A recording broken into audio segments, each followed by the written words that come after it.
자, 영상이 끊겨서 다시 촬영하도록 하겠습니다. 여러분들은 모르겠지만 5번째 촬영입니다. 예, 정말 온라인 수업 너무 싫네요.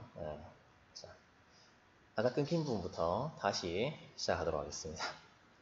자, 공주가 듣고 크게 놀라 그것은 천하의 치보이니 지금 그 소재를 알거든 그 보물을 가져다 부모님 궁전에 보내는 것이 어떠하냐고 하였다. 서동이 좋다 하고 금을 모아 구름과 같이 쌓아놓고 용화산 사자사이에 지명법 사이에 가서 금을 옮길 방책이니 금을 가져오라 하였다.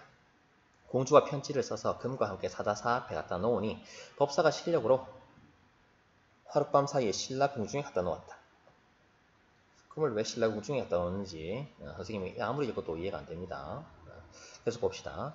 진평왕이 그 신비한 변화를 이상히 여겨 더욱 존중하여 항상 편지를 보내어 안부를 물었다. 서동이 이로부터 인심을 얻어 왕위에 올랐다. 그러니까 백제무왕이 되었다는 소리입니다.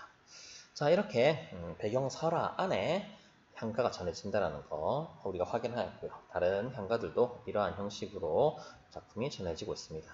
자, 작품의 핵심 정리 보도록 하겠습니다.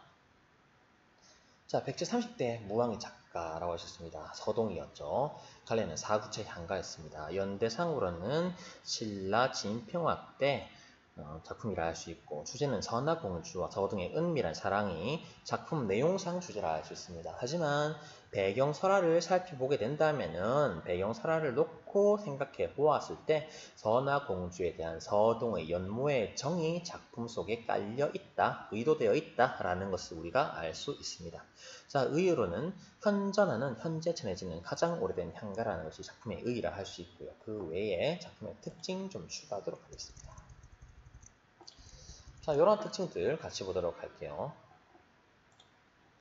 자, 읽어보겠습니다. 자, 이 작품은 선생님이 삼국유사가 작품에 출처하였습니다. 삼국유사는 이런 스님이 쓴 책인데 이 책의 성격이 그래요. 성격이 삼국유사에서 유사라는 말이 전해지는 이야기라는 뜻입니다.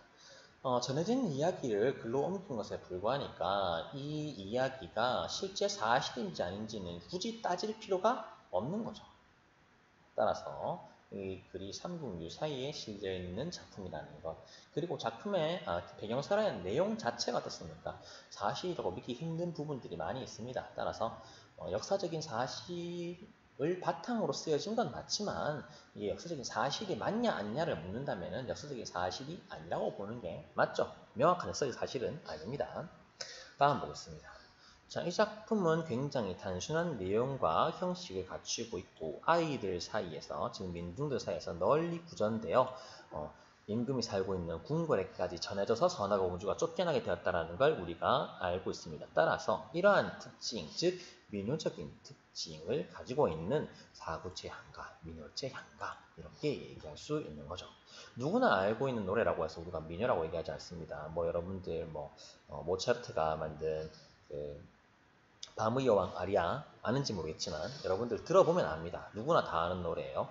이 밤의 여왕 아리아가 누구나 알고 있지만 워낙 복잡하고 부르기 힘든 노래이기 때문에 워낙 고음이기 때문에 이러한 노래를 우리가 민요라고 하지 않습니다.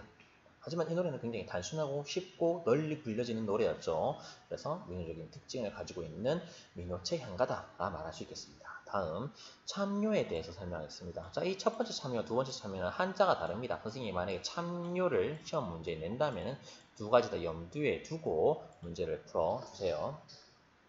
자, 이 노래는 참여로서 예언하는 노래입니다. 작품의 내용 여러분들 봐서 알고 있을 겁니다. 작품의 내용 볼게요. 어떻습니까? 선화공주님 남몰래 정을 통해 두고 서동도님을 밤에 몰래 안고 간다. 작품이 서동에 의해서 창작될 당시만 해도 전혀 사실이 아니었는데 결국에는 두 사람이 부부의 인연을 맺게 되죠. 어떻습니까? 앞으로의 일을 예언했다, 참여다라고 말할 수 있을 겁니다. 또한 어떻습니까? 서동이 선화공주의 행실이 올바르지 않음을 이야기하는 모함하는 노래다라고 얘기할 수 있겠죠. 그래서 참여다라고 얘기할 수도 있는 겁니다. 다음 보겠습니다. 자, 이 작품은 추술성을 띠고 있습니다. 추술성이라고 하는 게 대단한 게 아닙니다. 예를 들어서 여러분들이 월드컵을 본다고 하겠습니다. 월드컵 종료 1, 2분 전에 동점인 상황에서 우리나라 선수가 슛을 찼다. 그러면은 우리가 그때 뭐라고 외치죠? 들어가라, 골 이런 식으로 외치게 됩니다. 자, 그러면은 그때 우리가 하는 말은 어떤 성격의 말입니까? 아직 일어나지 않은 일을 일어나게 하고자 하는 의도와 혹은 욕망의 표현이다 라고 말할 수 있겠죠. 이러한 표현을 우리는 주술적인 표현이다 하고 이 작품 역시 그러한 의도와 욕망이 담겨있기 때문에 주술적인 작품이다 라고 이야기할 수 있겠죠. 선생님이 여기 한 가지 더 적어놨는데 보겠습니다. 아직 일어나지 않은 일이 일어난 것처럼 단정적으로 표현하였다라고 이야기했습니다. 자, 모든 주술성을 띤 표현이 그런 것은 아닙니다. 작품 하나 예로 보도록 하겠습니다.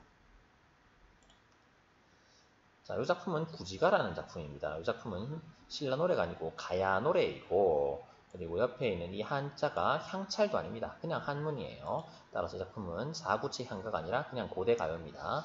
읽어보겠습니다.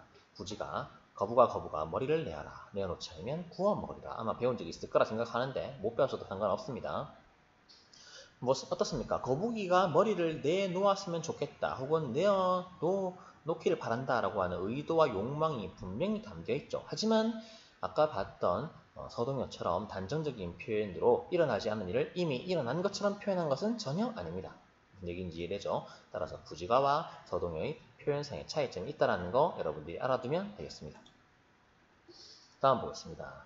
자, 인간의 사랑에 대한 마음 혹은 이성에 대한 인간의 욕망 이런 것들이 굉장히 꾸밈없고 진솔하고 소박하고 적극적으로 인간의 감정에 표현되어 있습니다. 자, 이런 표현상의 특징이 있지만 동시에 너무 꾸밈없고 너무 솔직하고 너무 소박하고 그렇기 때문에 마치 초등학생 일기장 보는 그런 느낌이죠. 문학적으로는 초보적인 수준의 표현 방식에 머물렀다 이렇게 얘기할 수도 있겠죠.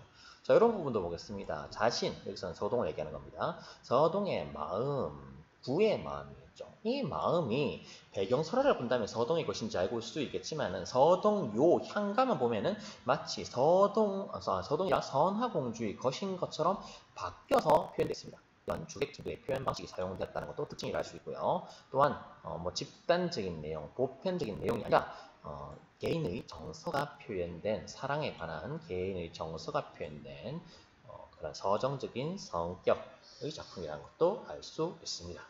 다음 이 작품에서 시적 화자는 나가 아니죠. 나라는 시적 화자가 없습니다. 대신 나가 아닌